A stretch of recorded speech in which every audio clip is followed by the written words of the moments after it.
सभी। I hope कि आप सभी अच्छे होंगे, मस्त और स्वस्थ होंगे। मैं भी बहुत अच्छी हूँ। तो आज मैं बहुत दिन बाद ब्लॉगिंग कर रही हूँ यार। मुझे याद नहीं कि मैं कितने दिन बाद ब्लॉगिंग कर रही हूँ। तो आज का जो ब्लॉग है वो कुछ स्पेशल ब्लॉग है, तो मुझे लगा आप लोग के साथ शेयर कर देना चाहिए। बहुत सारे लोगों का कमेंट्स था कि दीदी आप मायके गई थी तो क्या क्या मिला आपको मायके से, आपने हम लोगों को दिखाया नहीं। ये बहुत सारे लोगों का कमेंट्स था। तो मुझे लगा कि चीज़ों को छुपाना नहीं चाहिए अपने ऑडियंस से, क्योंकि भाई आप एक हमारी फैमिली मेम्बर की तरह हो, तो आप लोगों के साथ मुझे सब कुछ शेयर करना चाहिए। तो इसीलिए मैं सोची कि चलो आज आप लोगों को मैं दिखा देती हूँ कि मेरी मायके से मुझे क्या क्या मिला एंड मेरी सासू माँ को क्या क्या मिला है। सब कुछ आपको दिखाऊंगी और लास्ट में आप लोगों से कुछ बातें भी मुझे करनी है। बहुत ज़रूरी बात है वो, क्योंकि मेरे मन में बहुत दिन से चीज़ें चल रहा था और लाइफ में इतना ज़्यादा मेरा लाइफ पेनफुल टाइम चल रहा है मेरा ना, कि मैं आप लोगों को बता नहीं सकती। क्योंकि होता है ना, इंसान कभी कभी बहुत ज़्यादा परेशान हो जाता है। मैं भी इस टाइम बहुत ही परेशान चल रही हूँ, तो मुझे लगा क्यों नहीं मैं अपने ऑडियंस के साथ थोड़ी बातें शेयर कर लूँ जिससे मेरा मन हल्का हो जाए। तो ब्लॉग को स्किप नहीं करिएगा, ब्लॉग को फुल वॉच करिएगा। चैनल पर नए होंगे तो चैनल को सब्सक्राइब जरूर करिएगा। तो चलिए फिर एक एक करके आप लोग को दिखा देते हैं कि मेरे मायके से मुझे क्या मिला, मम्मी को क्या मिला और मेरे बेटे को क्या मिला है। तो चलिए सब कुछ आपको दिखाते हैं करके, आप लोग अच्छे से देखिएगा। और अगर आप लोग को जो भी साड़ी मेरी अच्छी लगे उसको कमेंट करके ज़रूर बताइएगा कि आप लोगों को कौन सी वाली साड़ी बहुत अच्छी लगी है। तो चलिए एक एक करके स्टार्ट करते हैं। सबसे पहले मैं अपनी सासू माँ की साड़ी से स्टार्ट करती हूँ। तो फाइनली ये देखिए, सबसे पहली साड़ी जो है वो मेरी सासू माँ की है। ये साड़ी मेरी मम्मी मतलब मेरी सासू माँ को गिफ्ट किया है। ये साड़ी, ये बहुत ही प्यारी साड़ी है एंड आप लोगों को बता दूँ इतनी कंफर्टेबल है ना, आप लोग देख सकते हो इतनी ज़्यादा कंफर्टेबल है और बहुत ही प्यारी साड़ी है। ये कॉटन में नहीं है, ये कुछ अलग टाइप की है, बहुत ही खूबसूरत सी साड़ी है।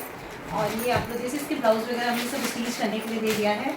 तो ये रही मम्मी की साड़ी जो मेरे मायके से मिली हुई है, सिंदूर और बिंदी के साथ मिली। पेटीकोट इसका मैंने ले लिया था क्योंकि मेरे पास ब्लैक कलर नहीं था, तो इसलिए हमने मम्मी से मांग लिया था। मम्मी के पास बहुत सारा ब्लैक कलर था।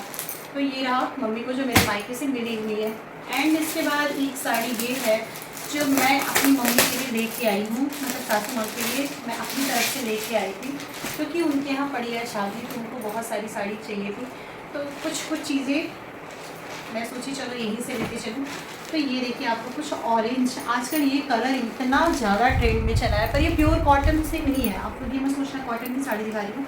बहुत ही प्यारी साड़ी ये देखना है आप लोग, ये बहुत ही ज़्यादा प्यारी साड़ी है। और कुछ ये कलर मम्मी को चाहिए भी था फर्स्ट डे को पहनने के लिए, तो उसी पर्पज़ से मैं ले आई हूँ। कितनी प्यारी लग रही है ना, आप लोग कमेंट जरूर करिएगा। ये सारी साड़ी मेरी बनारस की है और एक ही जगह से हमने शॉपिंग की है, बनारस के साड़ी घर से। तो ये फाइनली सारे ब्लाउज स्टिच के लिए मम्मी के गए हूँ। तो ये साड़ी मैंने मम्मी को अपनी तरफ से ले आई थी।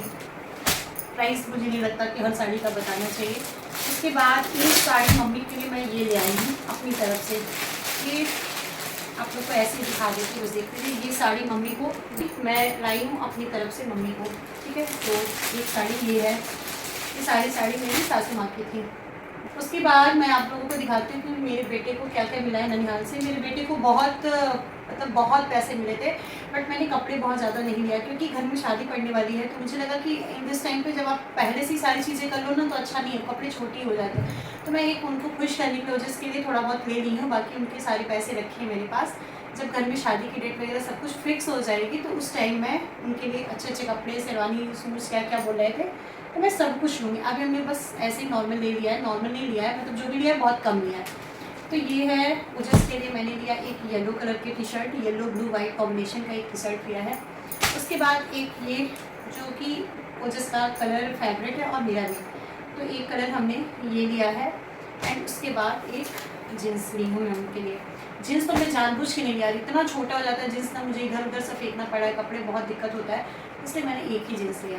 तो ये रहा ओजस का। उसके बाद दिखाते हैं कि मुझे मायके से क्या क्या मिला है। और आप लोगों को बताऊँ, मैं मायके गई थी तो अपने गांव भी गई थी जहाँ मेरी जन्मभूमि है।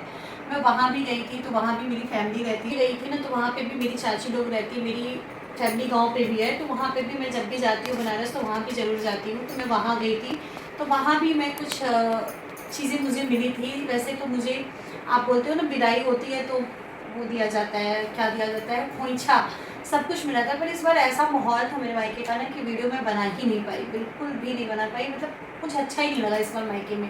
क्या रीज़न था पता नहीं, अभी लास्ट में आप लोग को बताएगा। कुछ चीज़ें तो इतना मन ख़राब था इस बार ना कि मायके से गई थी मैं, मुझे बिल्कुल नहीं अच्छा लगा इस बार, क्या बोलूँ। तो पहले चलिए दिखाते हैं। ये देखिए एक साड़ी चुन्नी प्रिंट की है जो कि मुझे बहुत अच्छी लगी है। और ये चुन्नी प्रिंट की साड़ी मुझे मिली है जो कि मेरी चाची ने मुझे दिया है। मेरी एक चाची हैं, उन्होंने दिया था। ये मुझे बहुत ही सुंदर सी साड़ी है, पेटीकोट की इसकी सिंदूर बिंदी मैंने मम्मी को दे दिया था क्योंकि बहुत बड़ी बड़ी बिंदी थी इसमें। तो एक साड़ी मुझे ये मिला है चाची की फैमिली से, एंड एक चाची की फैमिली से मुझे ये मिला है क्योंकि ये भी बहुत सुंदर सी साड़ी है। आप लोग देख सकते हैं येलो में है, हल्दी वगैरह पर्पज के देखिए सिंदूर बिंदी इसमें लगा हुआ है। और एक साड़ी ये मिली है। उसके बाद अब दिखाते हैं जो फाइनली मेरी मम्मी ने मुझे दिया है। तो ये देखिए आप लोग, ये बहुत सुंदर सुंदर सी साड़ी है, बहुत ही ज़्यादा सुंदर प्यारी कलर है ये सब। ये आपको पूरा ओपन नहीं करती हूँ, ऐसे ही दिखाती हूँ। देखिए एक साड़ी मुझे ये मिली है जो कि रेड कलर में है। इसको आप लोग पास से देखना चाहते हैं तो देख सकते हैं। ये देख लीजिए आप लोग, ये रेड कलर की साड़ी है। आप लोग को कलर उसमें थोड़ा चेंज दिखेगा बट ये रेड कलर की साड़ी है। एक साड़ी मुझे ये मिला, और भी दिखाती हूँ। पता है मैं ब्लॉगिंग करना छोड़ दी हूँ ना, तो मुझे बहुत अजीब सा लगता है यार ब्लॉगिंग करना। मुझे जैसे लगता है ना, बहुत समझ में नहीं आता क्या करूँ क्या ना करूँ। ऑडियंस कुछ भी सपोर्ट नहीं करती तो मुझे लगता है छोड़ो ब्लॉगिंग करूँगी ही नहीं। तो मुझे लगा कि चलो ठीक है, एक आध ब्लॉग बीच में हो जाना चाहिए। मेरे पास तो बहुत सारे ब्लॉग बचे, आप लोग को बता दूँ पेंडिंग में मैं रखी हूँ, बट एडिटिंग नहीं कर पा रही हूँ, इसी वजह से मैं अपलोड नहीं कर रही हूँ। एक मैंने ये देखिए साड़ी ली है ग्रीन कलर की, जो कि मैं सावन का व्रत रहूँगी तो पहनूँगी, आप लोग को दिखाऊँगी। ये देखिए आप लोग, बिल्कुल ग्रीन कलर की, काही ग्रीन। ये मैंने सावन में पहनने के पर्पज़ से लिया है क्योंकि मुझे सावन का फास्ट में रहती हूँ ना, तो उस टाइम के लिए हमने ये साड़ी ली हुई है। कैसा लगा आप लोग को कमेंट करके बताइएगा। मुझे तो सारी साड़ी अच्छी लगी, सिंपल सी साड़ी ली हूँ। इस बार मैंने हैवी साड़ी कुछ भी नहीं वहाँ से ली है। एक देखिए मैंने चुनरी प्रिंट की साड़ी ये ली हूँ जो ब्लू कलर की चुनरी साड़ी है। एंड उसके बाद इसके ब्लाउज़ बिल्कुल डिफरेंट है, थोड़ा हैवी ब्लाउज़ है इसका। आप लोग देख सकते हैं ये साड़ी थोड़ी सी कॉस्टली थी, हैवी ब्लाउज के साथ है। काफ़ी अच्छा लग रहा है इसका ब्लाउज़ का डिज़ाइन, आप लोग देख सकते हैं। बैक फ्रंट दोनों है, बैक पे भी डिज़ाइन है एंड फ्रंट पे भी डिज़ाइन है। तो ये है इसका ब्लाउज और ये है साड़ी। ये ग्रे कलर की साड़ी है, आप लोग को उसमें ब्लू दिख रहा होगा बट ये ग्रे कलर की साड़ी है। काफ़ी अच्छी लग रही है साड़ी। मैंने इसलिए लिया ना, मुझे नॉर्मल कहीं आना जाना रहता है तो बहुत दिक्कत होती है ताम झाम वाली साड़ी पहनने में, तो इसलिए मैंने ये लिया है। एक साड़ी ले ली हूँ जो कि बहुत अच्छी लग रही थी मुझे, ये साड़ी भी आप लोगों को दिखा देती हूँ। वाइन कलर की साड़ी है, बहुत सिंपल सी है बट अच्छी लग रही थी, तो इसलिए हमने ले लिया कि चलो ठीक है। ये देखिए साड़ी, बिल्कुल कंफर्टेबल ब्लाउज, और ये है साड़ी कुछ इस तरीके की वाइन कलर की है। आप लोग को कैसी लगी कमेंट करके ज़रूर बताइएगा। उसके बाद आपको लास्ट साड़ी में ये दिखाती हूँ, थोड़ी एक कॉस्टली साड़ी है और बट ये इसको पूजा वगैरह में तो नहीं यूज़ कर सकते, महंगी तो ले ली मैंने बट कोई बात नहीं। ये साड़ी आप लोग देखो कैसी लग रही है। इसमें बहुत ट्रेंड में चली थी तो मुझे लगा चलो मैं भी ट्रेंड को थोड़ा फॉलो कर लेती हूँ। ये देखिए कुछ इस तरीके की साड़ी है, पहनने के बाद तो बहुत ही ज़्यादा सुंदर लगने वाली है। तो दिखा रही हूँ आपको, ये देखिए ब्लैक कलर की साड़ी है, बिल्कुल ब्लैक साड़ी है और वाइट साड़ी है, ब्लैक वाइट में है। और इसका ब्लाउज़ भी बहुत ज़्यादा ही कंफर्टेबल है। ये कुछ इस तरीके की ब्लैक ब्लाउज है, थोड़ा सा डिज़ाइन है ब्लाउज में। तो फाइनली ये सारी साड़ी मैंने आप लोगों को दिखा दी। और आप लोगों को ये मैं बता दूँ इस बार मायके में हमको क्यों नहीं अच्छा लगा। कई रीज़न होते हैं। देखिए पहला रीज़न था कि मेरे यहाँ कुछ ऐसे इंस्टेंट केस हो गया था जिसकी वजह से हमारे घर का जो माहौल था बिल्कुल भी अच्छा नहीं था।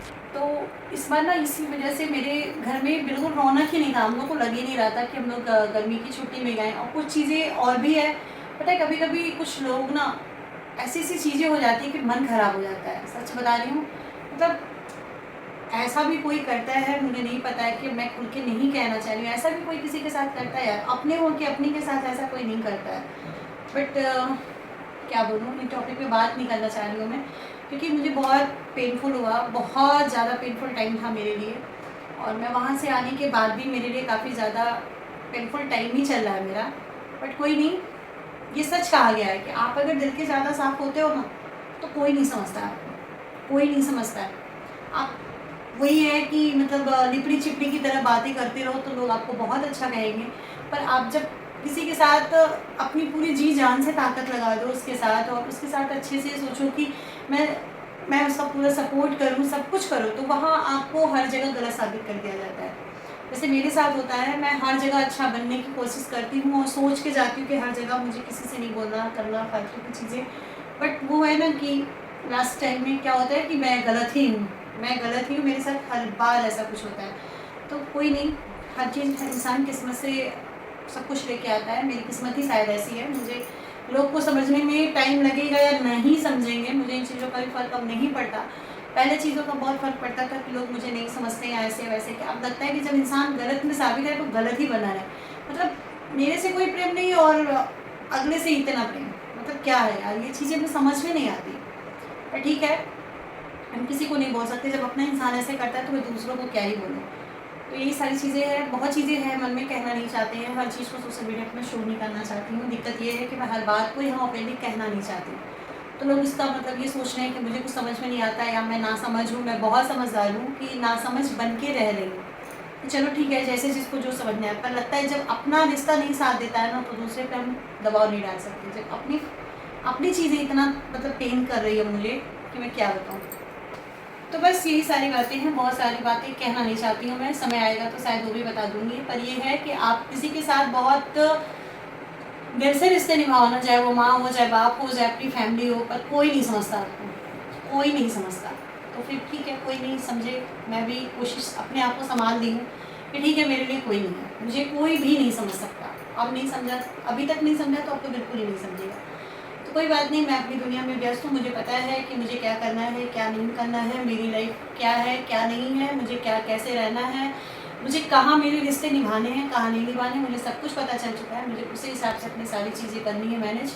ठीक है, अगर लोग मुझे छोड़ना चाहते हैं तो मैं भी छोड़ दूँगी। लोग सोचते हैं कि मैं शेर हूँ तो मैं सवा शेर हूँ। ठीक है, आप मुझे रिश्ते नहीं रखना चाहते तो मैं भी नहीं रखना चाहती हूँ। मतलब अपनी चीज़ें लोग इतना तकलीफ देते हैं तो दूसरों को क्या ही बोलें। पर कोई बात नहीं, जैसे आपकी मर्ज़ी वैसा आप लोग करो, मुझे कोई दिक्कत नहीं है। मुझे पता है कि मेरी जो किस्मत है ना, वो वाक़ई में बहुत पता नहीं किस चीज़ों से मेरी किस्मत लिखी हुई थी कि मुझे कोई नहीं समझा, कोई फैमिली नहीं समझा, ना ससुराल ना मायका, मैं किसी सबको कह रही हूँ। तो कोई बात नहीं, मुझे कोई फ़र्क नहीं है, जिसको जैसे जो करना है करो। फिलहाल मेरे पति का सपोर्ट होना चाहिए जो मेरे लिए 110% है, बाकी मुझे किसी से कोई मतलब नहीं। तो चलिए फिर वीडियो को यही एंड कर देंगे, नहीं तो बहुत ज़्यादा लंबा हो जाएगा। तो यही सारी चीज़ें मिली थी मुझे मायके से, और मुझे सामान की, मुझे ना पता है, सच आप लोग को बता दूँ, मुझे कहने में भी अजीब सा लग रहा है, मुझे सामान, साड़ी, कपड़े, पैसे का कोई भी लालच नहीं है, कहीं से भी, मतलब चाहे वो ससुराल हो या मायका, मुझे सामान की लालच है। मुझे पैसे, कपड़े, सोने, गहने, इन सब चीज़ों की लालच नहीं है, पर वो भी मिलना मुश्किल है मेरे लिए। ठीक है, जैसे चीज़ें चल रही है वैसे चलाऊँगी मैं, कोई बात नहीं। तो चलिए ब्लॉग को ही एंड कर देते हैं, नहीं तो बहुत लंबा हो जाएगा ब्लॉग। तो आप लोगों को जो भी साड़ी मेरी पसंद आई होगी कमेंट करके ज़रूर बताइएगा, और मेरे इमोशन पे ध्यान मत दीजिएगा, क्योंकि मैं बहुत अंदर से टूट चुकी हूँ। बस आप लोगों के सामने शो करती हूँ कि नहीं, मुझे कुछ भी नहीं हुआ है, कि मुझे बहुत सारी चीज़ें हैं मेरे मन में, पर मैं कहना नहीं चाहती हूँ अब कि क्या ही बोलूँ। तो चलिए ब्लॉग को एंड करते हैं। आई होप आपको मेरा छोटा सा ब्लॉग पसंद आया होगा तो लाइक और शेयर जरूर करिएगा। चैनल पे नए होंगे तो सब्सक्राइब किए नहीं जाइएगा। चलिए फिर चलते हैं, मिलते हैं आपसे एक नए वीडियो के साथ। तब तक के लिए bye bye and take care, love you all.